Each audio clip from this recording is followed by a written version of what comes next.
Hello and welcome to Three Things with JR, episode number 10. 10th thing. And oh my gosh, it's June 2nd as this episode drops. This year is almost half over already.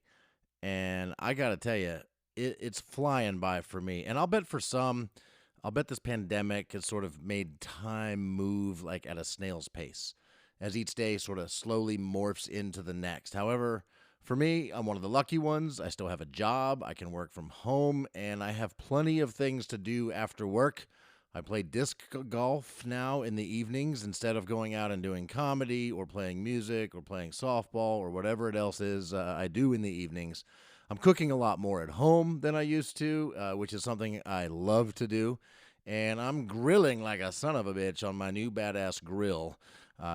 And of course, I'm spending plenty of time writing and recording this podcast. There's very little time to just sit on the couch and watch TV, which seems to be one of the ways many people are getting through this pandemic, which is one of the reasons I think it's going really slowly for some people. And for me, it's flying by. 2 months of COVID quarantine pandemic is in the books, and we are moving on, slowly getting back to the way life was.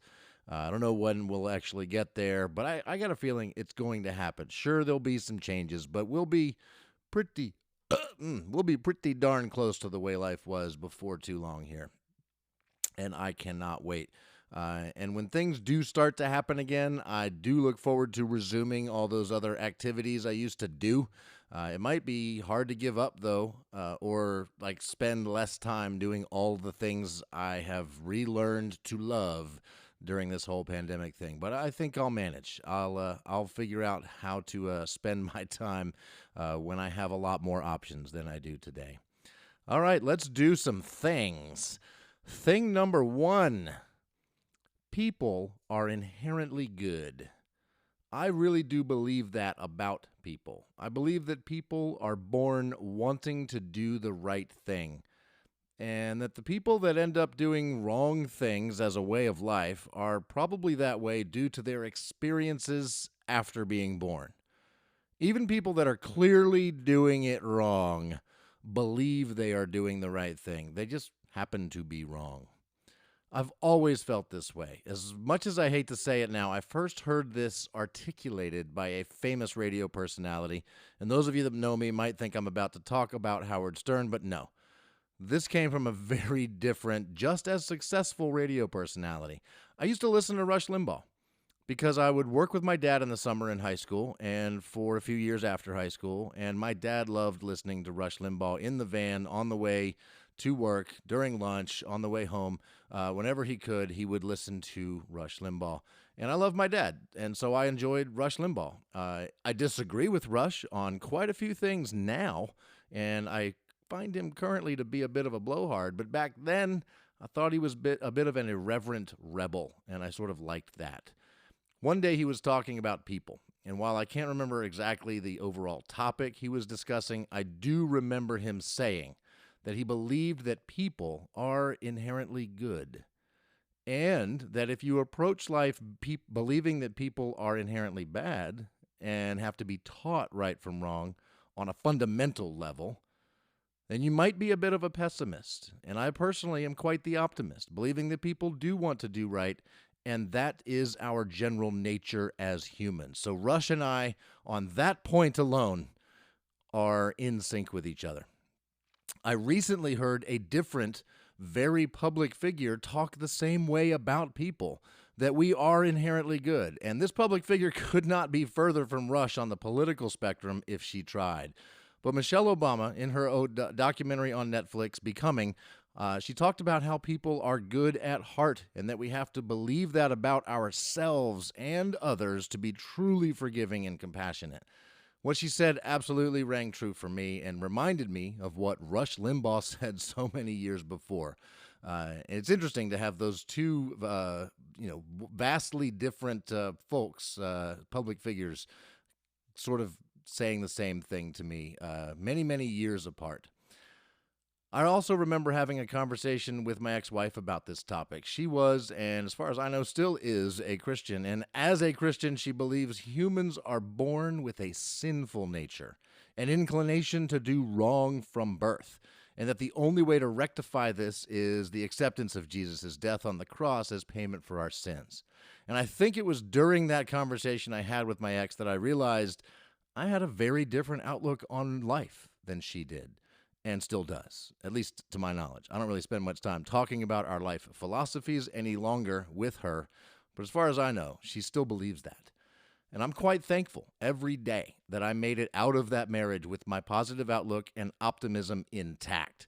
In fact, it's stronger than ever. And I don't even ever think that my ex was doing wrong on purpose. Like, I definitely think she behaved wrongly in many respects towards me and others, but always with a pure motivation to do what she believed was right. It just happened to be very wrong. And before we do thing 2, we need a drum solo.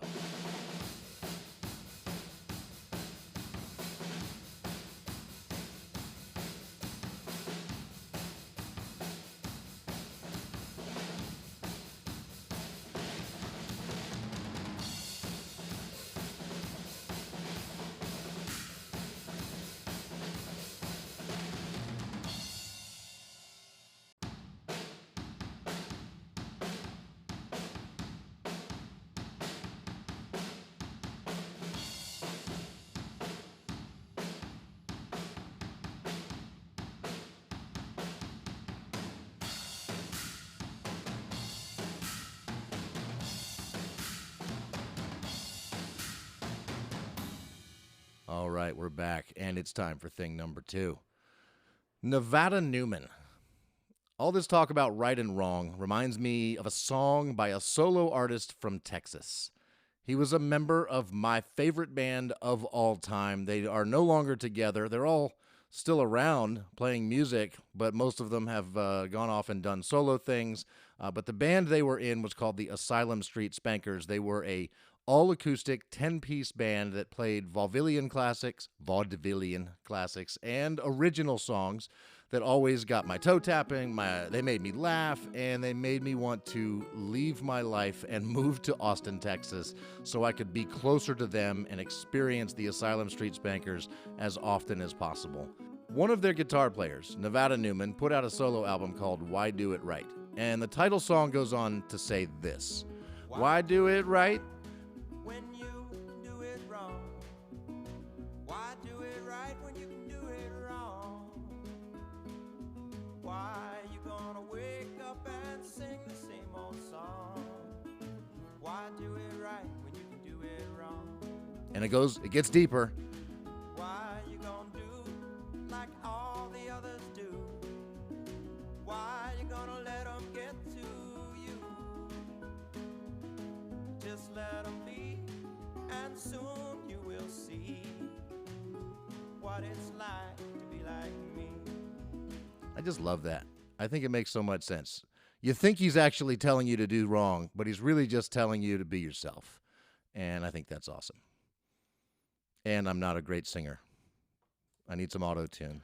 I originally sang the entire verse that I wanted you to hear from that song, thinking that that's what I would put here in the podcast, but it sounded so bad that instead I sent Nevada Newman a message on Facebook asking him for permission to play his song in my podcast, and he said yes. I did also offer to throw him a bone, gave him a little bit of cash via Venmo for my appreciation for his music and for letting me put that in the podcast. So big thanks to Nevada Newman. He is a member of the Asylum Street Spankers, or was back when that band existed. He has now gone solo. He just recently released a single on Spotify. That album that I mentioned, Why Do It Right, is available anywhere you stream music. So I highly recommend you check out Nevada Newman and his prior band, the Asylum Street Spankers. Thing number 3, the elbow bump.